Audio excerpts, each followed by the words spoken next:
आप लोग कैसे हैं? आप लोग अभी इस चैनल के माध्यम से मैथ्स पढ़ रहे हैं, जो कि सबसे शानदार और मज़ेदार तरीक़ा से आपको समझाया जाएगा। आप इस विवेका मैथ्स यूट्यूब चैनल पर बने रहें। अभी आपको क्लास 12 का CBSE बोर्ड हो या बिहार बोर्ड हो, जिस भी बोर्ड में हो, उसका सबसे इम्पोर्टेंट चैप्टर डिफरेंशिएबिलिटी, अवकलनीयता आपको बताने जा रहे हैं, जो कि कैलकुलस के अंतर्गत आता है। कैलकुलस यानी कैलकुलस से मात्र इंटीग्रेशन और डिफरेंशिएशन से 44 मार्क्स का पूछा जाता है। तो आप लोग इस YouTube चैनल पर बने रहें। आपको डिफरेंशिएबिलिटी, अवकलनीयता कहाँ होता है, कहाँ नहीं होता है अवकलनीय, इसके बारे में पहले आपको बताते हैं। अवकलनीयता का प्रॉपर्टीज़ क्या होता है, इसके बारे में आपको बताते हैं। यदि बिंदु x बराबर c पर अवकलज की परिभाषा देखिए, f dash x is equal to limit h tends to 0 f C plus H minus F C by h, या f dash x is equal to limit h tends to 0 f x plus H minus f x by h, जो कि आप 11th में पढ़ चुके हैं। ये first principle है अवकलज का प्रथम सिद्धांत।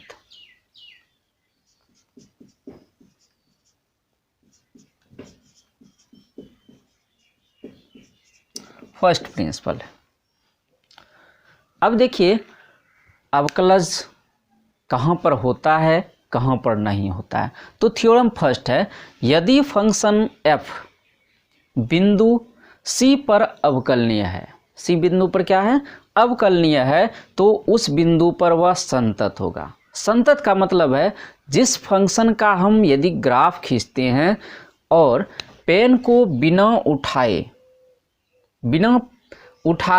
यदि हम ग्राफ खींच लेते हैं, जैसे मान लेते हैं इस तरह से बिना पेन उठाए जहाँ तक जा रहा है ग्राफ, तो यदि बिना पेन उठाए हुए, बिना ब्रेकिंग किए हुए यदि हम ग्राफ खींचते हैं तो वह फलन संतत होता है।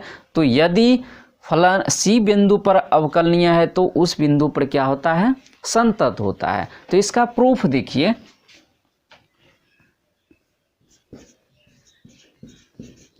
प्रूफ हम जानते हैं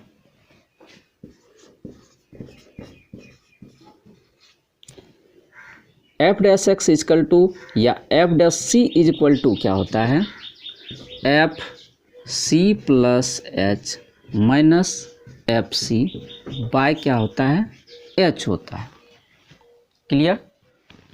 we know F dash C is equal to F C plus H minus F C by H होता है।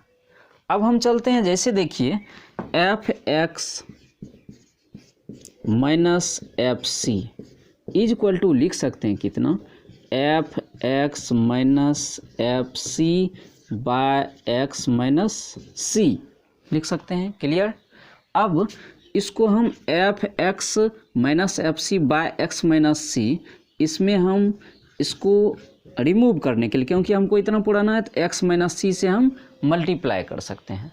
अब इसमें लिमिट का प्रयोग करेंगे, तो लिमिट का प्रयोग करने पर क्या होगा, limit x tends to c f x minus F C is equal to limit क्या रहेगा यहाँ पर, x tends to c f x minus F C by x minus c into कितना है यहाँ पर, यदि इंटू में रहेगा या प्लस में रहेगा, पहले यहाँ पर लिख देते हैं x माइनस सी है। अब लिमिट को हम तोड़ते हैं, जैसे इसमें भी लिमिट का प्रयोग हो जाएगा, इसमें भी लिमिट का प्रयोग होगा, ये टोटल है, और इसमें भी लिमिट का प्रयोग हो जाएगा। तो अब देखिए, तो इसका लिख सकते हैं limit x tends to c f x minus limit x tends to c f C is equal to limit x tends to c f x minus F C by x minus c लिख सकते हैं। Into में है limit x tends to c x minus c. Clear. अब देखिए, यदि हम x tends to c है तो यदि हम इसको x को हम c प्लस एच के रूप में बदलते हैं तो h टेंस टू क्या हो जाएगा 0, और x के जगह c प्लस एच बैठाएंगे तो c plus H minus F C by x के जगह c प्लस एच, तो c कैंसिल h हो जाएगा। मतलब यह दिया हुआ मेरा क्या एफ डैश सी। तो हम इसके जगह फिर से देखिएगा यहाँ पर,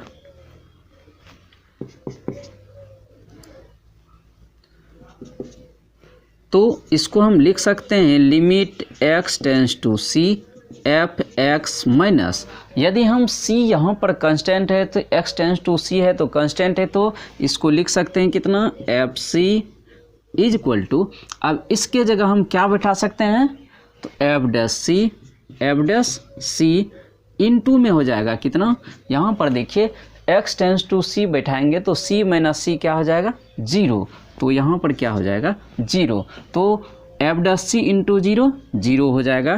तो इसको लिख सकते हैं limit x tends to c f x minus F C is equal to क्या हो सकता है 0, या इसको लिख सकते हैं limit x tends to c f x is equal to क्या हो जाएगा एफ सी। क्लियर।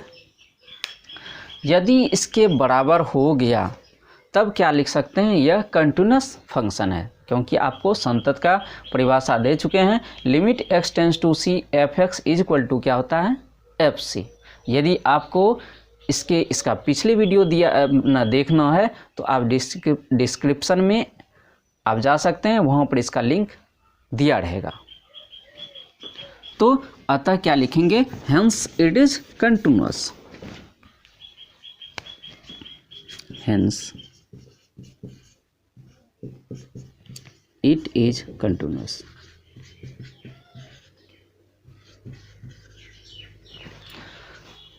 तो अब देखिए, इससे हम कह सकते हैं कि सभी अवकलनीय फलन संतत होता है, सभी अवकलनीय फलन संतत होता है। लेकिन दोस्तों, सभी संतत फलन अवकलनीय नहीं होता है।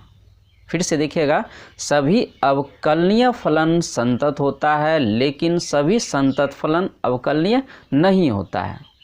जैसे फॉर एग्जांपल ले लेते हैं,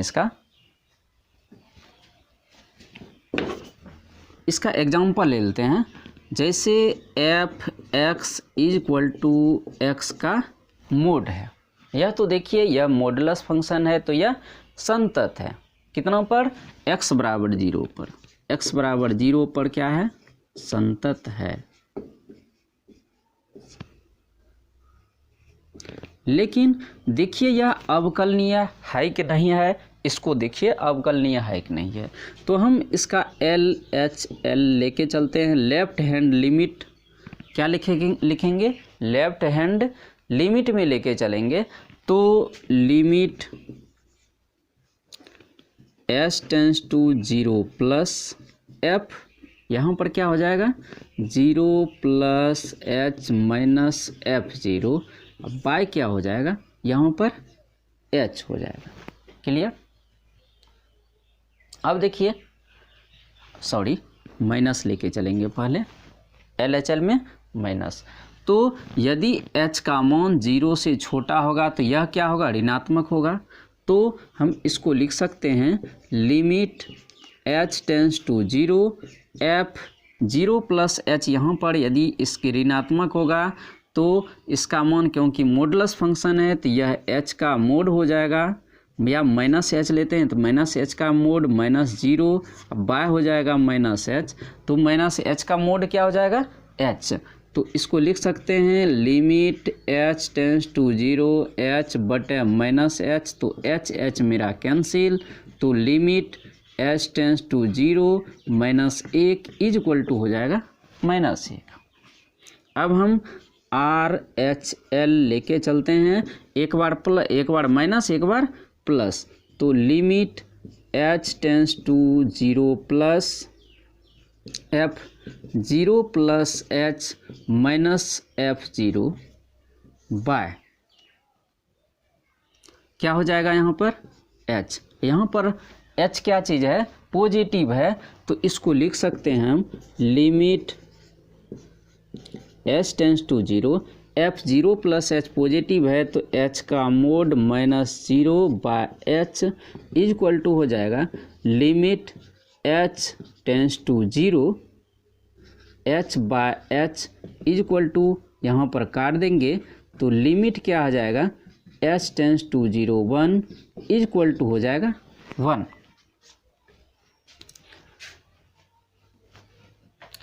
देखिए अवकलनीय का परिभाषा क्या होता है, क्यों नहीं यह अवकलनीय है।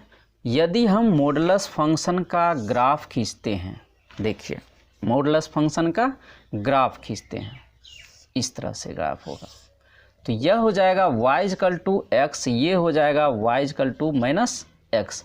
एक ही बिंदु पर यदि दो स्लोप नहीं हो सकता है, एक ही बिंदु पर किसी भी एक रेखा के लिए दो कोण नहीं हो सकता है। जैसे मान लेते हैं कि आप ग्राफ इस तरह से खींच रहे हैं, इस तरह से ग्राफ खींच रहे हैं, तो एक बिंदु पर यदि टेंजेंट खींचते हैं तो इसका एक ही एंगल होगा। यदि यहाँ पर टेंजेंट खींचते हैं तो एक ही एंगल होगा, यहाँ पर टेंजेंट खींचते हैं तो एक बिंदु पर मात्र एक कोण आएगा, मतलब वहाँ पर स्लोप का मान ओनली 1 होगा, दो स्लोप नहीं हो सकता है। तो यदि हम 0 पर देखते हैं तो इसका स्लोप और इसका स्लोप देखिए, तो इसका स्लोप हो जाएगा m इक्वल टू 1 और इसी बिंदु पर m इक्वल टू क्या हो जाएगा -1 हो जाएगा। तो दो स्लोप से पॉसिबल नहीं है, तो यह अवकलनीय नहीं होगा, निरर्थक है। अब चलते हैं सातत्य और अवकलनीयता के बीच संबंध क्या है। देखिए इसका सिंपल है, यदि कोई भी फंक्शन अवकलनीय होगा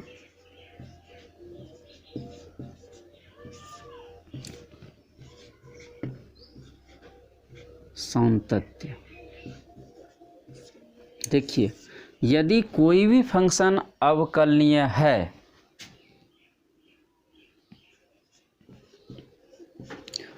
तो वह निश्चित रूप से सातत्य होगा।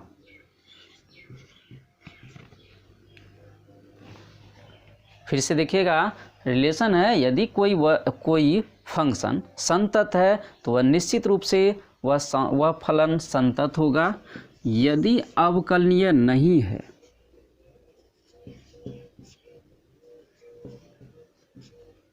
है तो संतत हो भी सकता है और नहीं भी हो सकता है।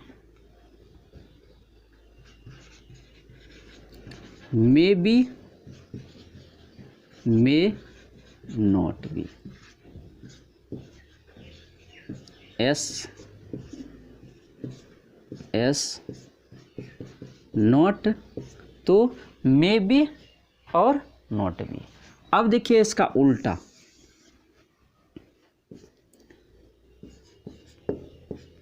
सातत्य अवकलनीय,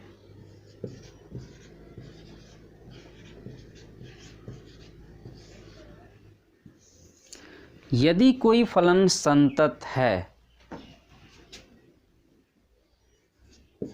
तो अवकलनीय हो भी सकता है और नहीं भी हो सकता है।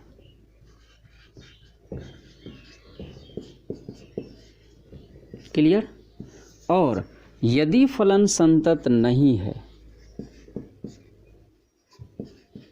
तो अवकलनीय भी नहीं होगा। नॉट। अब देखिए इसको फिर से देखिएगा, यदि कोई फलन f(x) किसी बिंदु पर अवकलनीय होता है तो वह उस बिंदु पर संतत होता है। यदि अवकलनीय होता है तो उस बिंदु पर संतत होता है। यदि कोई फलन किसी बिंदु पर अवकलनीय नहीं है तो वह संतत हो भी सकता है और नहीं भी हो सकता है। अगला, यदि कोई फंक्शन संतत होता है तो अवकलनीय हो भी सकता है और नहीं भी हो सकता है, और यदि कोई फलन संतत नहीं है तो वह अवकलनीय भी नहीं होगा। तो अब आपको नेक्स्ट वीडियो में अवकलनीयता का फर्स्ट प्रिंसिपल का सिद्धांत के आधार पर आपको बताएंगे, जो कि आप 11th में भी पढ़ चुके होंगे, लेकिन इसमें भी आपको रिवाइज करा देंगे कि जैसे मान लेते हैं कि x पर पावर n का डिफ्रेंशिएशन कितना होता है, sin x का डिफ्रेंशिएशन cos x कैसे हो जाएगा, या tan x का sec स्क्वायर x कैसे होगा, e पर पावर x का e पर पावर x ही क्यों रह जाएगा।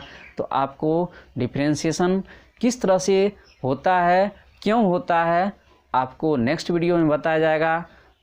धन्यवाद।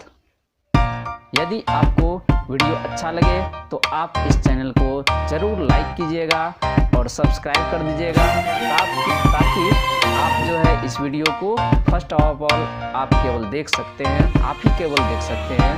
आपसे मेरा गुजारिश है कि आप ज़रूर